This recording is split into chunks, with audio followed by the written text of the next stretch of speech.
Now, Washington Mornings on the Mall. 105.9 FM. And AM 630. WMAL.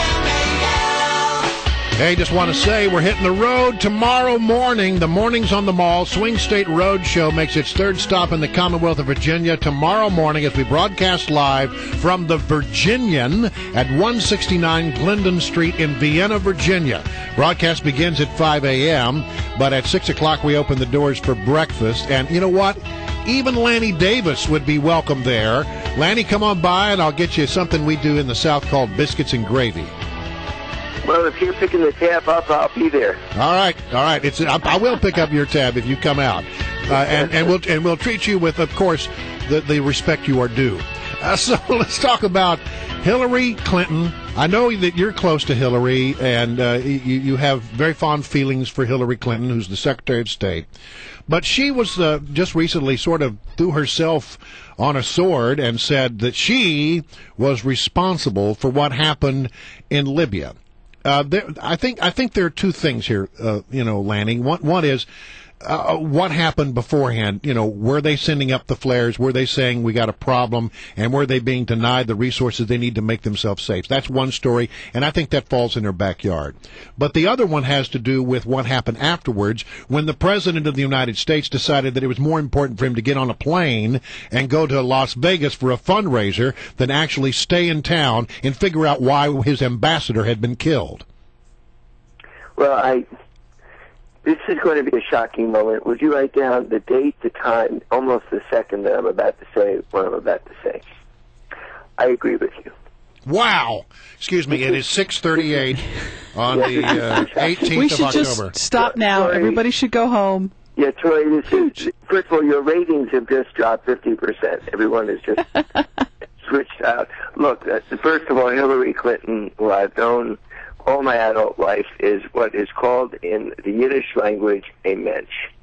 And it's hard to translate, but it's somebody who knows how to do the right thing, when to do the right thing, and you recognize the person as a good person. That's a mensch. The non-mensch is David Axelrod, who goes on national television and says, well, we didn't know about this, the State Department knew about it, which is what is ordinarily called throwing somebody under a bus. Right. Now, I would venture to suggest, and I'll bet he didn't mean to say the words that he said. They just came out. Something like 47%. It's analogous. You just say something, all right, and it comes out bad. I'll bet you that Hillary Clinton was ready to take responsibility, not throw herself on a sword, because she is the top person in the State Department, and one of her friends, one of her colleagues was killed. And she took responsibility. I'm sorry that Barack Obama didn't expressly say that in the Rose Garden, and it took the debate with with Mitt Romney, there's a Freudian slip, for him to say, I take responsibility, but Hillary Clinton did the right thing.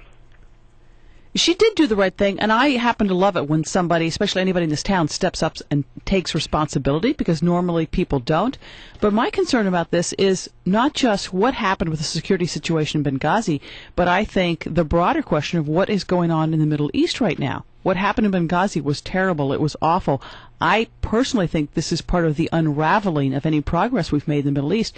And what I worry about, Lanny, is this administration is very good at diverting the facts when they don't meet their narrative. Barack Obama's narrative going into this election on national security is everything's getting better. We have peace and growing prosperity in the Middle East. Al-Qaeda is failing before our very eyes. Things like Benghazi, things like what happened in Cairo on September 11th this year don't fit that narrative. And I get this image almost of it's like the magician, watch my hand over here so you don't see what's really going on.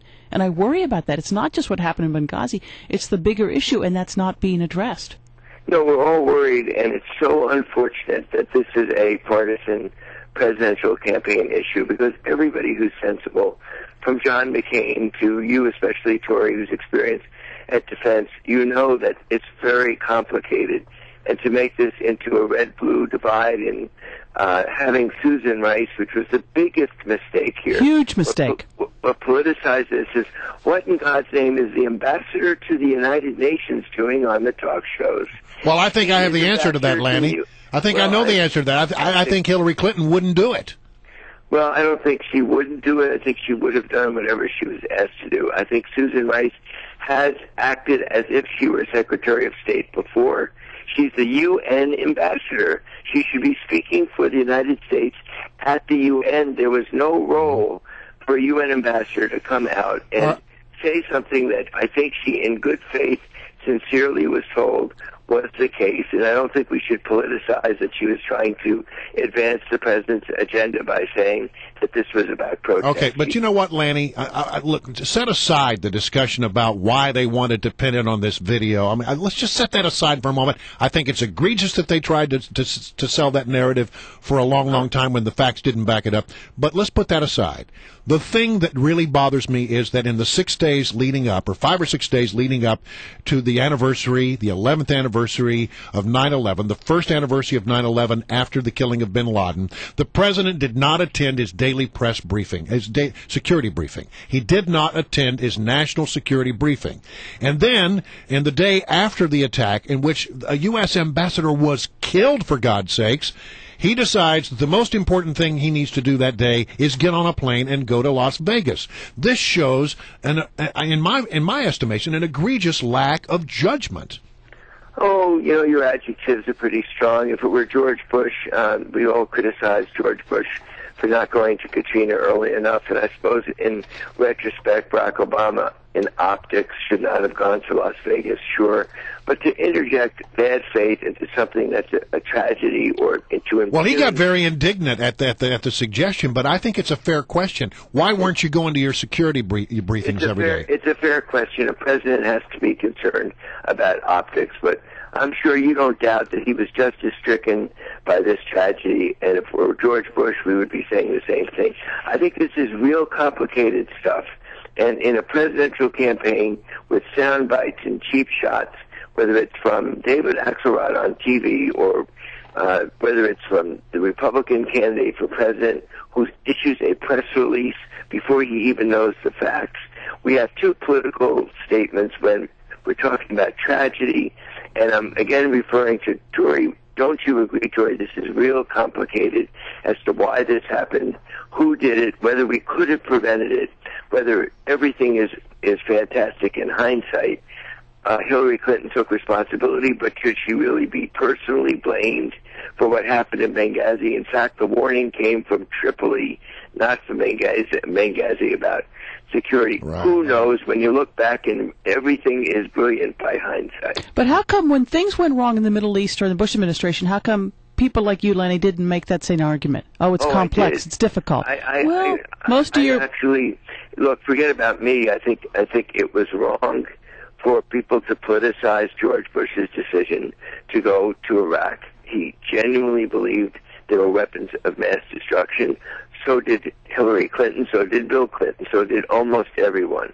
Then people on my side of the aisle, I was opposed to that intervention, and my friend Joe Lieberman supported it, started to use the lie word. He knew that there weren't weapons of mass destruction.